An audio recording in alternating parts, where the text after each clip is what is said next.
আসসালামু আলাইকুম প্রিয় ভাই বোনেরা, আশা করি সবাই ভালো আছেন। আমরাও ভালো আছি আলহামদুলিল্লাহ। আজকে আমি মিষ্টি কুমড়া দিয়ে রূপালি ইলিশ রান্না করব। তাই এখানে আমি মিষ্টি কুমড়াগুলো কেটে নিয়েছি আর মাছগুলো সুন্দর মতো ধুয়ে নিয়েছি, মশলা বেটে নিয়েছি। এখন রান্নার জন্য আমি চুলা জ্বালিয়ে কড়াই বসিয়ে দিচ্ছি। এখন দিয়ে দিচ্ছি পরিমাণ মতো তেল, পেঁয়াজ কুচি, কাঁচামরিচ কাটা, রসুন বাটা, পেঁয়াজ বাটা, শুকনো মরিচ বাটা। এখন এগুলোকে ভালোভাবে নাড়াচাড়া করব। এখন দিয়ে দিচ্ছি জিরা বাটা। এখন দিয়ে দিচ্ছি পরিমাণ মতো লবণ, হলুদ।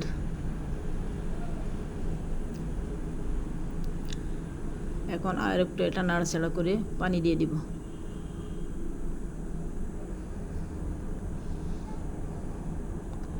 এটা পানি দিয়ে ভালোভাবে নাড়াচাড়া করব।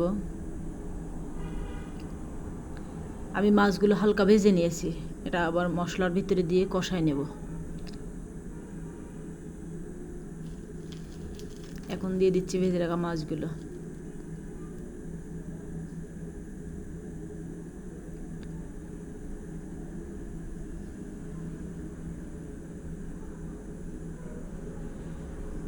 মাছটা কষানো হয়ে গেছে, এখন মাছগুলো উঠিয়ে নিচ্ছি।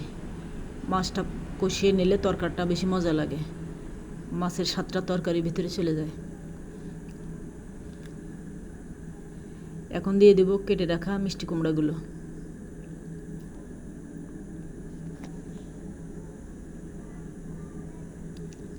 এটাকে ভালোভাবে নাড়াচাড়া করব।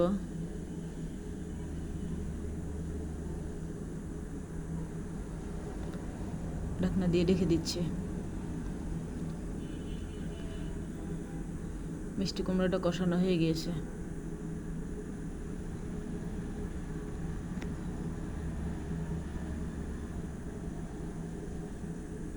এখন পানি দিয়ে দিচ্ছি।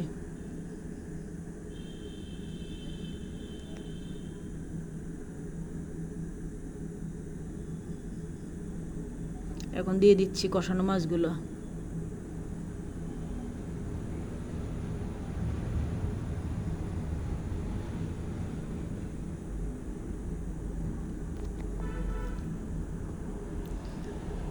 এই যে রান্না হয়ে গেছে আমাদের মিষ্টি কুমড়া। একটু নাড়াচাড়া করে এটাকে নামিয়ে নিব।